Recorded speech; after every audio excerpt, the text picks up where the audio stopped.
Hey, hi everyone. Welcome to your show E-Coffee with Experts. This is your host Ranmay here. And today we have James, who's the director and founder of Manchester SEO with us. How are you, James? Very good, thank you. Yeah, it's great to be on. He has to be on. Looking forward to Lovely. I was about to say Manchester United SEO. I don't know for some reason. it. Uh, Perhaps, all perhaps right. that's the next business. Who knows? Absolutely. Absolutely. So great, James. Thank you so much, for taking out time to do this with us. And to kick things off, tell us a bit about your journey, and how did you start out, and how you kind of jumped into the SEO journey of yours, and more about Manchester SEO, your agency, what you guys do, what are your core offerings, and we take it off from there. Okay, there's a big question for a start. Yeah. I'll try and bring it down to the short version for you. But I have a computer science degree. I kind of fell into sales roles related to IT and online advertising, and Hmm. then went back into more of an IT project-based role, and um, software development for things like quality management systems for pharmaceutical companies, and then I traveled around the world verifying software for banks and um, pharma companies and all sorts. It was a great time.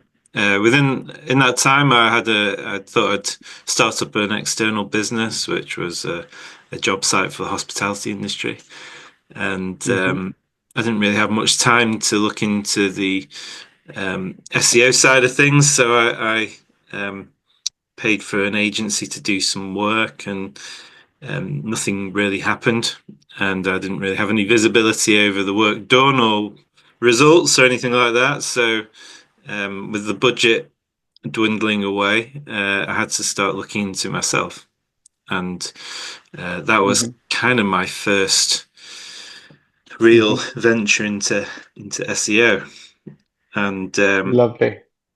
so, um, fast forward 10 years later, I Hmm. get made redundant about 3 weeks before pandemic, and there was no work available, no new jobs, and I just thought, well, these kind of 10 years of research and work and in SEO, why don't you start networking and see whether you can start doing this for a living? So I started to network and got a few clients and a few reviews, and it all built up from there. And that was 5 years ago. Lovely. Yeah. You start your own agency, obviously, is a huge challenge, and kind of Mm, take that dip into entrepreneurship. But kind of running the show for now 5 years, and I'm sure you're going to achieve more, mm. and the agency will obviously grow. But initially to keep the lights on, especially when you're starting around the pandemic phase, it has its own challenges, right? So, Mm. tell us more about it. What were those challenges, and how did you overcome them? And if any advice for the young listeners who are probably starting out on their entrepreneurial journey. Yeah, I think there's a realization with everyone that after a while that everyone is winging it at some point in their lives, and to Yeah, um, you know uh, think about where your customers might be and who they are, and put yourself there. It's as simple as that, really, and and talk to as many people as possible about what you do. very true. And what I found was that if I added value to the people that I was talking with or networking with, then they would be my own salespeople and they would recommend me to their contacts. So it's not just the Hmm. 10, 20 people in the room, it's the four, five, 600 plus contacts that they have in each. And it's a huge thing once you realize that, and can have an effect on people that they actually recommend you to Hmm. and put their reputation on the line for you. And True. that was the biggest thing, really, for me. Mm. Absolutely. And talking about podcast, you are a host yourself, right? So how do you leverage podcasting as a tool for, marketing, client engagement, and let's say, create your own brand? Yeah. I mean, it's great, actually. Podcasts are great. You can talk about what Mhm. you want and however you want to do it. Originally, it was a way of creating activity around clients, so they Mhm. could not only they could the business owner could be seen and could talk about their business like we're doing now, how they got into Yeah. it, how they built it, what their principles are, which are important. And you can create backlinks around that, all Mhm. the Spotify and all social media, and you can really guide people to um, their website, which is a real Yeah. useful tool to have. And so it was really a way of providing like huge value to clients and have this thing of doing real world shit. So excuse French, but Google's trying to work out what the good best businesses are to present and search results, and it's a big part of it. And what do businesses do in the real world offline, and how can that Mhm. reflect um, your authority or the impression you're giving search engines online? And it's Yeah. been a huge benefit for us for our online presence. Everyone we Mhm. get on has lots of contacts and lots of social media presence, and they put out who we are. As it's grown, I've been able Mhm. to approach businesses that I'd like to work with and Mhm. offer them a chance to talk about what they do, and then they can see me, they can see the business, they can see how we work, Mhm. and usually the conversation comes around to, so what do you do? Yeah. And then we can tell them, and then there's no sell, there's no pressure on the conversation, and you've already added value to them. So it's a fantastic tool for sales, for marketing, and for Yeah. growing the brand. Yeah, as you know. Absolutely. Absolutely. Absolutely. A thing or two. Yeah. Absolutely. So, Yeah, James, talking about, I mean, you touched upon an important point there, getting backlinks. So, as a SEO, right? So, while obviously on-page tech is very important, right? That kind of forms the base of what we do. How yeah. important is backlinks, and how do you approach? And as an agency, how important is it for you, kind of build high quality backlinks for your clients? And if you want to, probably, you can Mm. give us a trick or two in terms of how you go about doing it. Yeah. So backlinks are quite a big topic, aren't they? They were hugely Yeah. important 20 years ago. Um, and over time, as businesses and people have abused that thought and bought millions of backlinks that's just to rank number one. Yeah. The search engines have become a little bit more intelligent with how they handle and identify what good pages and a good site. So within for us, the if we're creating content for social media or anything like that, it's like, well, where does it go? Where are we guiding people? How is that helping? And if you can, Mhm. if you've created engaging content on the site, half the problem is getting people to it. Once you've got people to it and it's engaging, it's keeping them on, then you've got the user generated signals which really help. When it comes to other backlinks, well, it's Yeah. that there's a real conjecture and a discussion that we have all the time in terms of how important they are. I think the importance of them has gone down over time, but actually, because you hear all the time how people can rank sites with just creating content all the time and all Yeah. that. And there's a bit of that, but actually, if you're in a really competitive market, and you want to be fairly aggressive with the improvements, then you have to Yeah. get really good quality backlinks and ideally with some traffic to them. and that really speeds up the process of improving rankings. Absolutely. Absolutely. Mm, And then, you have your own ways about doing it, right? I mean, mm, I hear a lot of agencies kind of talking about it, which you mentioned, just build content, quality content, and you will not really need links. I mean, but everyone have their own way of how they perceive SEO, how they would want their clients to kind of mm, rank up, and they have their own strategies, right? But I personally mm, believe, if you're doing it the right way, I mean, doing high quality backlinks the right way, if you're looking at parameters way beyond just DADR, and looking at the relevancy, and all the traffic, if it mm, is genuine or not, certain other parameters, then I mean, the needle will move, right? I mean, it is going to take some time because this mm. is like a continuous recurring process. But yeah, I mean, it does make things happen. I mean, speaking out of personal experience, right? And then talking about on page and tech SEO issues, James, you would have come across quite a Mm. few thus far in your career. So, what are some of the most complex SEO issues that you have encountered, Well, and yeah. and then how did you kind of resolve them to enhance a site's performance?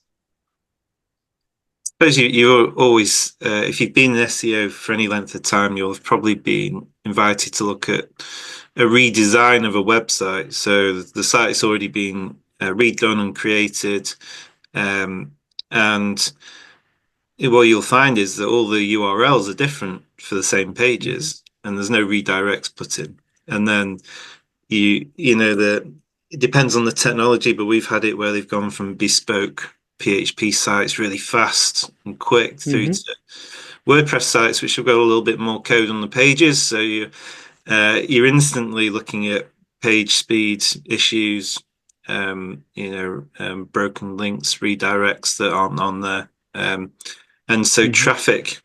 We had it where a few months before the traffic was 30,000 a month, visitors to an e-commerce site, and then we took it over and it was something like 2,000. So there's a huge drop, and obviously the company are panicking and they're going, what's going on? Um, so yeah, it's a big thing sometimes, and it can be a huge Hmm. issue, especially um, when it's been redesigned for specific reasons. Maybe it's more functionality that they want and they couldn't really get before, but actually it's caused a big problem for them because they haven't had the technical SEO in mind when they've done it, and it takes a while to get that back. Yeah, did I Absolutely. answer And your then question there? yes, yes. And then, being an SEO for quite some time now, you must have come across or used various platforms or tools. So, which are the go-to ones or your favorite ones? I mean, I know rankwatch.com is. Apart from that, if you want to name a few, just Yeah, I kidding. mean, there's a few, isn't there? And so we a few years ago, you go through a process, don't you? As new people come in your business and you develop, and we became really good technically. And through that, it Mhm. was like, well, okay, well, the tools we use to audit that actually change, and which ones do we use? Um, so we've used um, Hrefs, however you want to, RFs Yeah, or Hrefs, however you RFs. want to Yeah, pronounce it. The SEMrush as yeah. well, which we started with. Um, Ahrefs is good because it gives you kind of a value from a technical perspective, and you can show Yeah. clients visibly going up or down. I've Hmm. actually used Sitebulb a lot recently, which is I suppose it's a piece of software, a bit like Screaming Frog, which is really good Hmm. as well. Yeah. And yeah, that's good for different things. And so all Yeah. that together, we kind of use to give us either if we're doing an audit or we're looking at improving what's Hmm. there.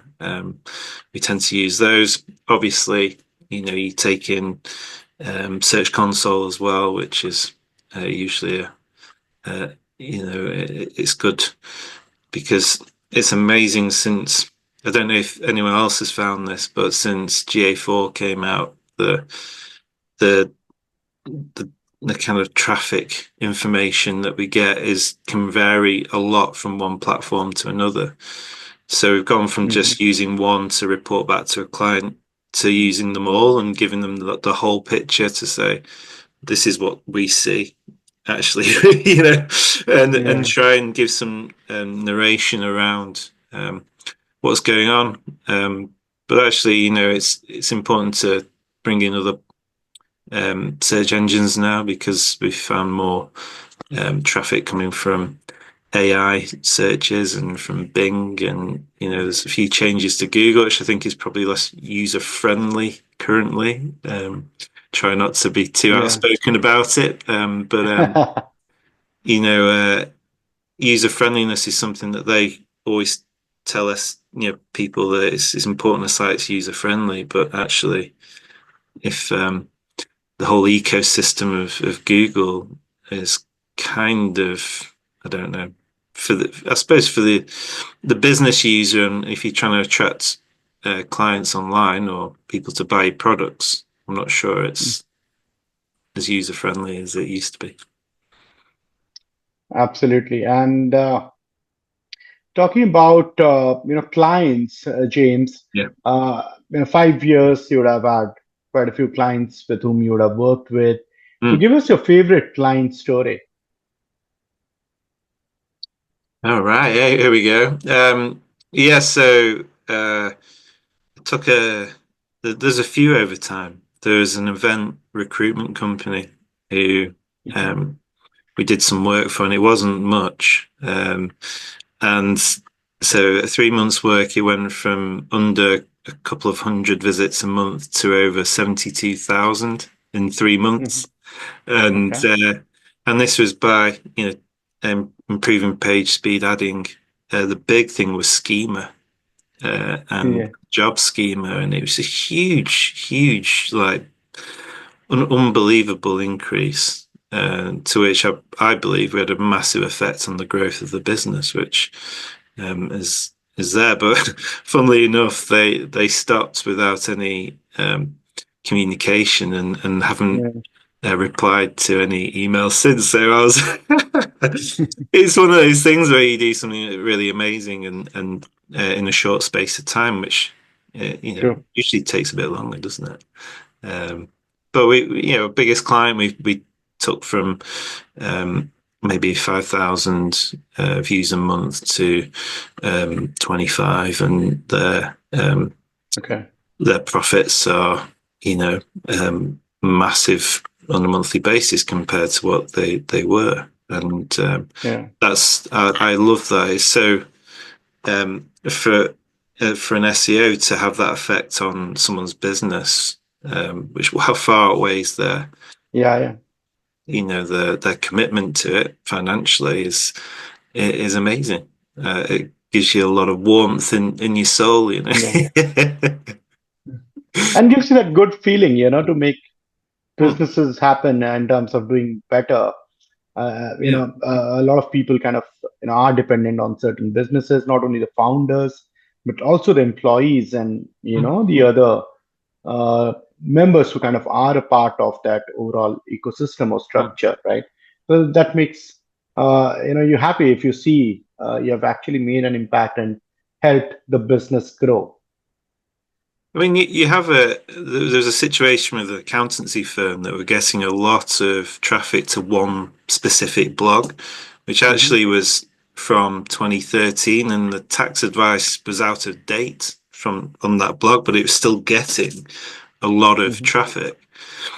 And so we reduced the amount of traffic on the site, and but the traffic they were getting was more geared towards what their service is and what they do, and they were getting a lot. The conversion rates were going up, and more higher value kind of inquiries for them. And so it's not about always about traffic; it's about the quality of it, isn't it? And understanding Hmm. what the client does and where they get their business from and who they are. So I think we've spoken briefly before about the importance of getting to know the client and their business and what they Yeah, do. I feel that we're really strong on that, really strong. So I would say absolutely.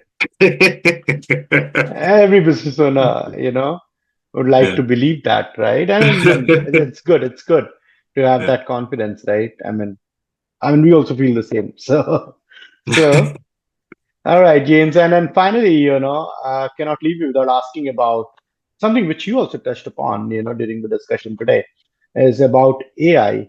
So, what is the most interesting thing that, or, about AI that you are doing in your agency right now, which you are really excited about? And overall, where do you think are we heading with all this AI evolution, this AI talk, now DeepSeek coming into play? So, yeah, would love to hear your thoughts on this. The future of AI is a bit unknown, isn't it? I think we can all make positive and negative predictions Yeah. about what it might mean. I always say to people that SEO could be dead tomorrow. So we live in positivity and think Yeah. about what we're doing today. But um, from the last 12 months, I feel that it's impacted search well, beyond anything that we'd seen before.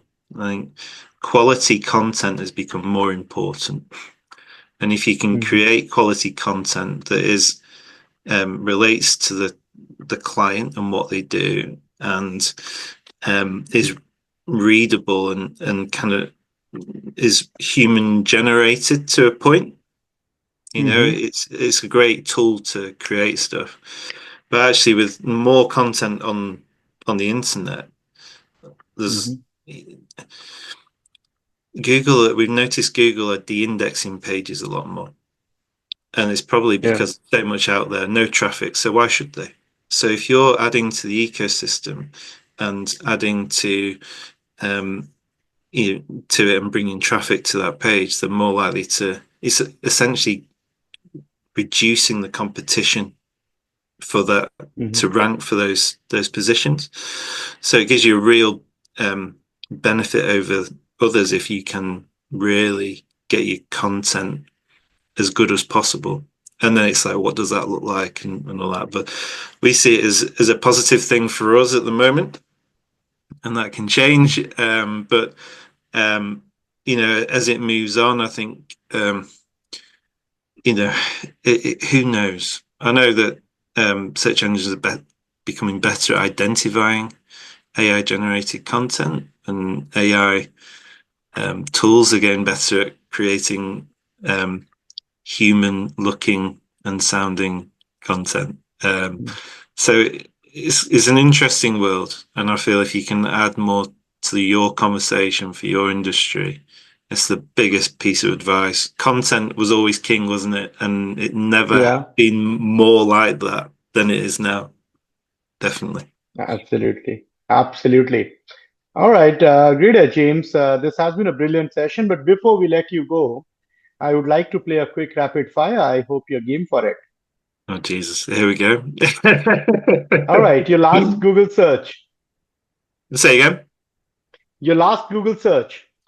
It was what is desiccant rotor dehumidifiers? It was so something around that. Yeah. Okay. Your favorite sport. Cricket, 100% cricket. Okay. Okay. I thought being in Manchester, maybe some other sport, but yeah, not really good times. Football's So okay. Yeah, football's good, but cricket is always my first love. lovely. All right. What did you do with your first paycheck, James? First paycheck of your life. Um, I think I bought a hoodie or something like that. All right. Your next vacation. Say again. Your next vacation. Retirement. Not anytime soon for sure. Yeah. All right, James. You have been a sport. We'll not grill you any further. But yeah, I mean, once again, thank you so much for taking out time to do this with us. Really appreciate it. And yeah, I mean, before we wrap this up, for our audiences, if you want to give any advice to our listeners for trying to, start their own agency, and also for them if they want to reach out to you, how do they do that? Yeah, so they can send us a message on our website, which is mcr-seo.com. And that it all comes through to me. So if you're thinking about setting out as an agency, make sure that you are that you know what you're talking about, and that you can Mhm. communicate that to clients. Communication, they talk about the black magic and voodoo or whatever, the dark arts, but Yeah. that's the main thing that stops people from buying from you, and the uncertainty over it. So tell them what you do, be very clear about it, and you know, uh, don't be afraid to have a good conversation with someone. Great. Yeah. Thank you, James. Cheers, man. All right, thanks, Romney.